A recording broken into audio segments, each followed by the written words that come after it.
ଆଞ୍ଚଳିକ ପାଣିପାଗ ବିଭାଗରୁ ମିଳୁଥିବା ସୂଚନା ଅନୁସାରେ ସୃଷ୍ଟି ହେଲା ଲଘୁଚାପ କ୍ଷେତ୍ର। ଗଣେଶ ପୂଜାରେ ରୁଝିବ।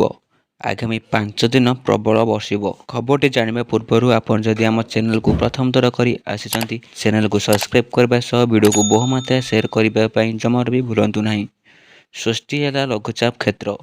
ପୁଣି ବଡ଼ ବର୍ଷାରେ ଭିଜିବ ଓଡ଼ିଶା। ଗାଙ୍ଗେୟ ପଶ୍ଚିମବଙ୍ଗ ଉପତ୍ୟକା ଅଞ୍ଚଳରେ ଲଘୁଚାପ କ୍ଷେତ୍ର ସୃଷ୍ଟି ହୋଇଛି।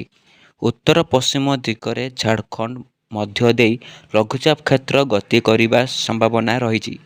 ଏହାର ପ୍ରଭାବରେ ରାଜ୍ୟରେ ଆସନ୍ତା 27 ଯାଏଁ ଆଗାମୀ 5 ଦିନ ପ୍ରବଳ ବର୍ଷିବ ବୋଲି ପାଣିପାଗ କେନ୍ଦ୍ର ପୂର୍ବାନୁମାନ କରିଛି।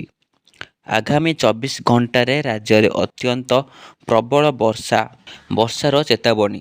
ସୁନ୍ଦରଗଡ଼କୁ ନେଇ ରେଡ୍ ଆଲର୍ଟ ଜାରି କରିଛି ଆଞ୍ଚଳିକ ପାଣିପାଗ ବିଭାଗ। ଘୂର୍ଣ୍ଣବଳୟର ପ୍ରଭାବରେ ଆଗାମୀ 5 ଦିନ ଯାଏଁ ରାଜ୍ୟରେ ବର୍ଷା ଲାଗି ରହିବ।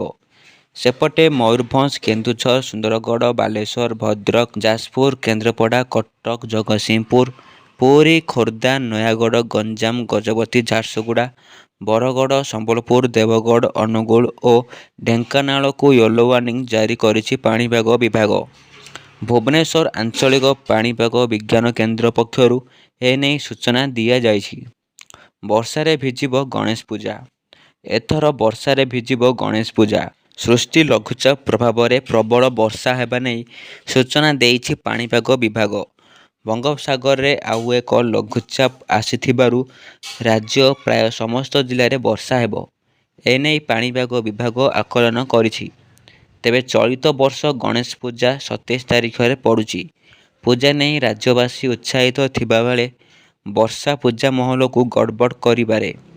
ଆସନ୍ତା 5 ଦିନ ଅର୍ଥାତ୍ 27 ତାରିଖ ଯାଏଁ ବର୍ଷା ସମ୍ଭାବନା ଥିବା କହିଛି ପାଣିପାଗ ବିଭାଗ। ଗଣପତିଙ୍କ ଉତ୍ସବ ନେଇ ରାଜ୍ୟବାସୀ ଉତ୍ସାହିତ ଥିବାବେଳେ ପାଣିପାଗକୁ ନେଇ ବଡ଼ ଖବର ସାମ୍ନାକୁ ଆସିଛି, ଯାହାକି ଚିନ୍ତା ବଢ଼ାଇଛି। ଗତ 24 ଘଣ୍ଟାରେ ଅଧିକାଂଶ ସ୍ଥାନରେ ହାଲୁକାରୁ ମଧ୍ୟମ ବର୍ଷା ହୋଇଥିବା ବେଳେ 2 ଜିଲ୍ଲାରେ ଅତ୍ୟନ୍ତ ପ୍ରବଳ ବର୍ଷା ସହ 9 ଜିଲ୍ଲାରେ ପ୍ରବଳ ବର୍ଷା ରେକର୍ଡ ହୋଇଛି। ସର୍ବାଧିକ ବର୍ଷା ସୁନ୍ଦରଗଡ଼ରେ ଟେନ୍ସାରେ 141.8 ମିଲିମିଟର ରେକର୍ଡ କରାଯାଇଛି।